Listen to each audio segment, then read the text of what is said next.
як хонумзан шиносам як рӯз омад хафа буд. дуюм рӯз дидам хафа аст. рӯзи сеҳам бинам хафа аст. баъд гуфтам ки чӣ шуд ба ту? гуфт пишакамро гум кардам, гурбачамро гум кардам. гуфтам ваҳ, инҷо одамҳо гум шуда истодаанд ва ту ғами пишакро мехӯрӣ. диловар ҳастам, ба ҳамаи шумо саломатӣ хоҳон ҳастам. ассалому алайкум. барномаи ҷустуҷӯ аст, шурӯъ кардем. ва чанд номае ки омад мехоҳам ки худи ҳозир барои шумо қироат бисозам ва соддатар карда фаҳмонем. дар охири барнома мефаҳмонем шартро ки чӣ бояд кард. пас рафтем. як лаҳза таваҷҷӯҳ. номаи аҷиб омад. маро модарам соли 1994 таваллуд кардааст, аммо партофта рафтааст. ман бисёр мехоҳам ки падару модарамро пайдо кунам. ҳамин қадар ба ман маълумот доданд ки ин зан ном дошт маҳбуба. соли 1994 дарро доми орҷенкезобод ба дунё овардааст. ман шукр ҳоло шавҳар дорам, фарзанд дорам, падару модаре ки маро калон карданд, аммо мехоҳам ки волидайни аслиамро ҳам низ пайдо кунам. ин зан 16 сол бефарзанд буд, аммо дар ин муддат соҳиби фарзанд шуд ки духтурон гуфтанд ки ӯ бемор аст.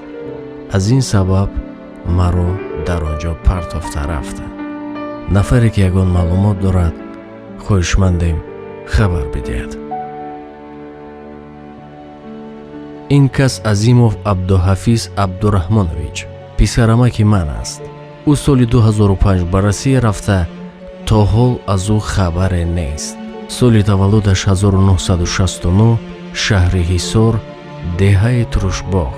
касе ӯро дидааст ё ягон маълумоте дорад, хоҳишмандем ба ин рақамҳо тамос гиранд. мо Ҷураев Олимҷонро меҷӯем. 15 сари сол аст ки нест. 2 писар ва 1 духтар, оила, модарам хати, бибиам интизор. чашмони бибиам намебинанд. мегӯянд соли 2004 дар бозори Черкес кор мекардааст. 28 феврали 2005 занг зада гуфтааст ки ба хона ман меоям. дигар хабаре нест.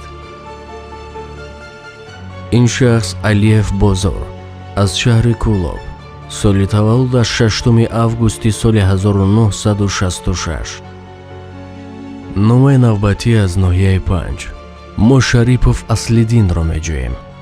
ӯ як бегоҳ аз хона баромад ва то ҳол барнагаштааст. ман Идибек додараш. паём ба барномаи ҷустуҷӯй. сараввал салому дуруди бепоён ба ҳамаи тамошобинон ва шунавандагон. мо бародарам Кароматулло Маҳмадқуловро меҷӯем. соли таваллудаш 1994, истиқоматкунандаи шаҳри Истарафшан, деҳаи Қалъаи Баланд. соли 2009 ҳангоми аз шаҳри Душанбе баргашт, дар роҳ ноаён гашт, яъне гум шуд. чӣ ҳодиса дар роҳ рӯй додааст, ба ҳеҷ кас маълум нест. яъне аз соли 2009 инҷониб мо ӯро ҷустуҷӯ дорем. умедворем ки ба хусти худованд рӯзе бар мекардад ва кулбаи эҳсон гулистон мешавад. худоё ҳар гумшудагон ва ғайбзадагонро ба дидори наздиконаш берасон. омин. Абдуллоев Мансур Маҳмадрасулович. соли таваллудаш 8 сентябри 1988. шаҳрванди Тоҷикистон ва Русия. соли 2011 дар Москав назди метрои Шелковская охирон маротиба диданд. дигар аз ӯ хабаре нест. рақамҳо барои тамос. салом ака, мо бачаи амакиамонро ҷустуҷӯ дорем. илтимос кӯмак кунед. Қурбоналиев Усмоналӣ. соли таваллудаш 1987. зодаи ноҳияи Муъминободи вилояти Хатлон. соли 2010 барои кор ба шаҳри Москва рафт, аммо то ҳол даракаш нест. оиладор аст, соҳиби 1 фарзанд ва модари пазмон. таваҷҷӯҳ. ҳар касе ки ягон маълумоте дар бораи падарам бигӯяд, тӯҳфа 100 000 рубли русӣ. Давлатов Маҳрам Додович. соли таваллуд 18 январи 1958. охирон бор дар шаҳри Новосибирск соли 2002-2003 Дзержинский район диданд. лақаб тахаллуси падарам Миша. касоне ки медонанд ё ягон маълумот доранд, хоҳишмандем хабар бидиҳанд. тӯҳфа 100 000 рубли русӣ. рақамҳо дар поён. хело шуд ҳастем. аз чӣ сабаб?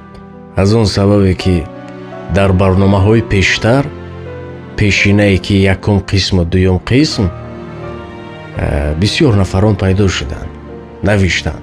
бисёр хушҳол шудем ки пайдо як натиҷае нишон додааст. ва шарт чунин аст. рақамҳое ки мебинед дар зери ин 4 расм, каме маълумот дар бораи гумшуда ва рақами телефони худатонро ки вақте ки пайдо кардан куҷо бояд муроҷиат кунанд. дигар бас. ба ҳамаи шумо саломатӣ хоҳон ҳастам. якдигарро эҳтиёт кунед то ки гум нашавед. то барномаи дигар. худоҳафиз.